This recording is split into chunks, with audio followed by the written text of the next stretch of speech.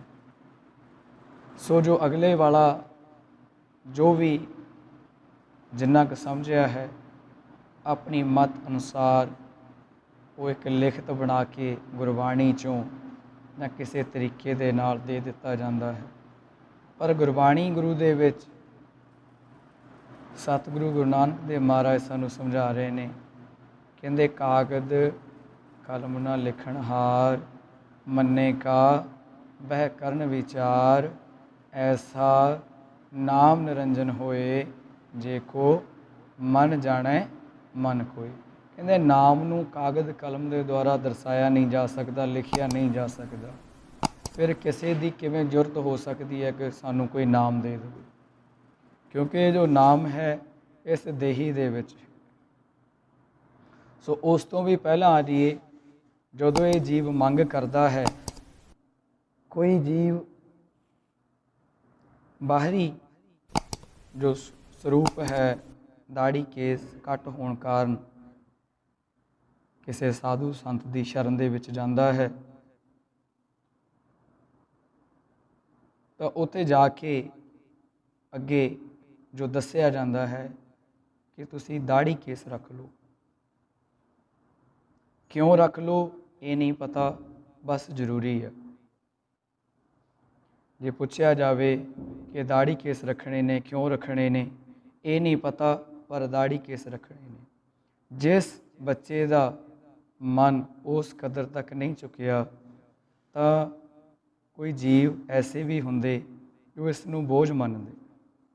जदों मन मन जाता तो उस समय ये जो खेड है ये सुखाला लगता, सौखा लगता पूरे गुरु की शरण दे विच जाके।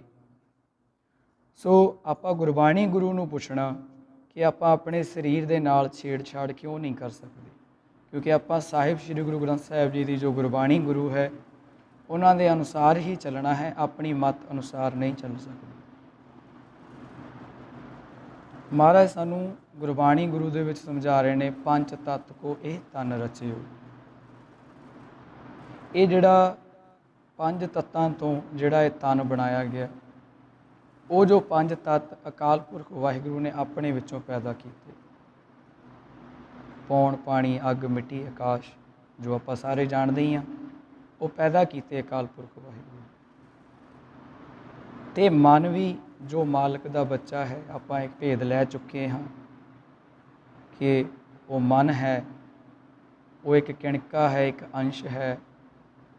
जिमें समुंदर दे विचों एक बूंद हुंदी है, उस तरह मन बच्चा उस मालक का अंश है। सो गुरमुख प्यारो, ये मन ही है जो इस बॉडी नूं चलाउंदा है।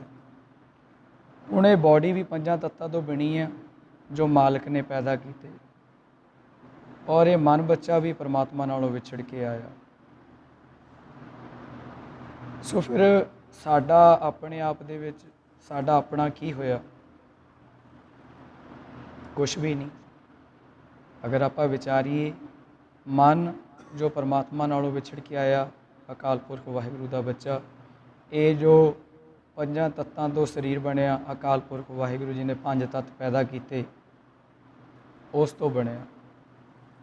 सो हुण अगर साडी अथॉरिटी नहीं आ, असीं इस शरीर दे विच नौकर बन के आउणे आ, नौकर बन के इस खेत की रखवाली करनी हुंदी है। पर अगर असी इस खेत के मालक बन जाइए तो वह मालक नूं चंगा नहीं लगेगा, जिहड़ा इसका असल मालक है। गुरबाणी गुरु दे विच सानूं की समझाया गया है? महाराज दसदे ने कि जो धरती है, जो किला है, इस दे विचों मन आउंदा है, उस मन ने आके इसनूं साधना हुंदा है। साधना हुंदा है भाव विचारां तो रहत होना हुंदा है। जदों ये मन विचारां तो रहत होएगा, फिर ही इस दे विच सतगुरु जो नाम का बीज बोंदा है। गुरबाणी गुरु महाराज सानूं समझा रहे हैं, धरत काया साध के विच देह करता भी हो। जो करता है, करता पुरख है, मालिक है, उसने ਜਿੰਨਾ ਸਮਾਂ ਇਹ ਮਨ ਬੱਚਾ ਵਿਚਾਰਾਂ ਤੋਂ ਰਹਿਤ ਨਹੀਂ ਹੁੰਦਾ, ਆਪਣਾ ਜੋ ਸਵਾਸਾਂ ਦਾ ਧਨ ਹੈ ਉਸ ਦੇ ਖਜ਼ਾਨੇ ਦੇ ਵਿੱਚ ਜਮ੍ਹਾਂ ਨਹੀਂ ਕਰਾਉਂਦਾ, ਉਹਨਾਂ ਸਮਾਂ ਨਾਮ ਧਨ ਨਹੀਂ ਮਿਲਦਾ।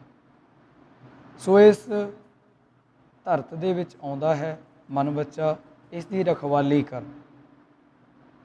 ਜਿਵੇਂ ਕੋਈ ਜ਼ਿਮੀਂਦਾਰ ਕਿਸੇ ਨੌਕਰ ਨੂੰ ਲੈ ਲਵੇ ਅਤੇ ਦਿਹਾੜੀ 'ਤੇ ਰੱਖੇ ਅਤੇ ਕਹੇ ਭਾਈ ਤਾਂ ਇਹ ਖੇਤ ਦੀ ਰਾਖੀ ਕਰਨੀ ਹੈ, ਅਤੇ ਉਹ ਨੌਕਰ ਨੂੰ ਕਿਹਾ ਜਾਵੇ ਤਾਂ ਰਾਖੀ ਕਰਨੀ ਹੈ ਅਤੇ ਖੇਤ ਦੇ ਵਿੱਚੋਂ ਜਿੰਨਾ ਵੀ ਗੰਦ ਹੈਗਾ ਉਹਨੂੰ ਮਾਰਨਾ, ਉਹਨੂੰ ਸਾਫ਼ ਕਰਨਾ। ਔਰ ਜੇ ਖੇਤ ਉਲਟਾ ਜਿਹੜਾ ਨੌਕਰ ਹੈ ਉਹ ਜਿਹੜੀ ਫਸਲ ਆ ਉਹਨੂੰ ਹੀ ਖ਼ਤਮ ਕਰਨਾ ਸ਼ੁਰੂ ਕਰ ਦੇਵੇ, ਕੱਟਣਾ ਸ਼ੁਰੂ ਕਰ ਦੇਵੇ, ਤਾਂ ਆਪਾਂ ਸਾਰੇ ਹੀ ਸਿਆਣੇ ਆ, ਸਾਰੇ ਸਮਝਦਾਰ ਆ ਕਿ ਉਸ ਮਾਲਕ ਨੂੰ ਕਿੰਨਾ ਕੁ ਚੰਗਾ ਲੱਗੇਗਾ। ਉਹ ਮਾਲਕ ਦੂਜੇ ਦਿਨ ਹੀ ਉਹਨੂੰ ਜਵਾਬ ਦੇ ਦੇਗਾ, ਭਾਈ ਮੈਨੂੰ ਤੇਰਾ ਕੰਮ ਨਹੀਂ ਪਸੰਦ, ਕੱਲ੍ਹ ਤੋਂ ਤੁਸੀਂ ਨਾ ਆਇਓ। ਸੋ ਇਸੇ ਤਰ੍ਹਾਂ ਜੋ ਇਹ ਮਨ ਬੱਚਾ ਹੈ ਇਹ ਪਰਾਏ ਖੇਤ ਦੇ ਵਿੱਚ ਆਉਂਦਾ ਹੈ। ਉਸੇ ਤਰ੍ਹਾਂ ਗੁਰਬਾਣੀ ਗੁਰੂ ਮਹਾਰਾਜ ਸਾਨੂੰ ਸਮਝਾ ਰਹੇ ਨੇ ਬਾਣੀ ਦੇ ਵਿੱਚ, ਜਿਉਂ ਰਾਖਾ ਖੇਤ ਉੱਪਰ ਪਰਾਏ, ਖੇਤ ਖਸਮ ਕਾ ਰਾਖਾ ਉੱਠ ਜਾਏ। ਸੋ ਅਸੀਂ ਤਾਂ ਇੱਥੇ ਇੱਕ ਰਾਖੀ ਕਰਨ ਆਉਣਾ ਹੁੰਦਾ ਹੈ ਇਸ ਧਰਤ ਦੇ ਵਿੱਚ, ਇਸ ਦੇਹ ਦੇ ਵਿੱਚ। ਜੇ ਅਸੀਂ ਆਪਣੀ ਮਤ ਅਨੁਸਾਰ ਇਸ ਦੇ ਨਾਲ ਛੇੜਛਾੜ ਕਰਾਂਗੇ, ਇਸ ਸਰੀਰ ਦੇ ਵਿੱਚ ਬਾਧ ਘਾਟ ਕਰਾਂਗੇ, ਖੇਤ ਦੇ ਵਿੱਚ ਬਾਧ ਘਾਟ ਕਰਾਂਗੇ, ਤਾਂ ਉਹ ਮਾਲਕ ਨੂੰ ਚੰਗਾ ਨਹੀਂ ਲੱਗੇਗਾ। ਸੋ ਇਸੇ ਕਰਕੇ ਸਾਨੂੰ ਜੋ ਇਹ ਸਾਬਤ ਸੂਰਤ ਹੋਣਾ ਜ਼ਰੂਰੀ ਹੈ। ਸੋ ਜੋ ਵੀ ਵਿਚਾਰ ਆਪਾਂ ਕਰਨੀ ਹੈ, ਜਿਸ ਤਰ੍ਹਾਂ ਵੀ ਡਿਸਕਸ ਕਰਨਾ ਹੈ, ਸਾਹਿਬ ਸ਼੍ਰੀ ਗੁਰੂ ਗ੍ਰੰਥ ਸਾਹਿਬ ਮਹਾਰਾਜ ਦੇ ਹੁਕਮ ਦੇ ਅਨੁਸਾਰ, ਜਿਸ ਤਰ੍ਹਾਂ ਸਾਹਿਬ ਸ਼੍ਰੀ ਗੁਰੂ ਗ੍ਰੰਥ ਸਾਹਿਬ ਮਹਾਰਾਜ ਸਾਨੂੰ ਸਮਝਾ ਰਹੇ ਨੇ, ਉਹਨਾਂ ਤੋਂ ਪੁੱਛ ਕੇ ਹੀ ਅਸੀਂ ਅੱਗੇ ਵਿਚਾਰ ਕਰਨੀ ਹੁੰਦੀ ਹੈ। ਸੋ ਗੁਰਮੁਖ ਪਿਆਰਿਓ, ਹੁਣ ਗੁਰਮੁਖ ਪਿਆਰੇ ਆ ਗਏ ਨੇ, ਸੋ ਸਾਡੇ ਵੱਲੋਂ ਇੰਨੀ ਕੁ ਬੇਨਤੀ ਹਾਜ਼ਰੀ ਪ੍ਰਵਾਨ ਕਰਨੀ ਜੀ।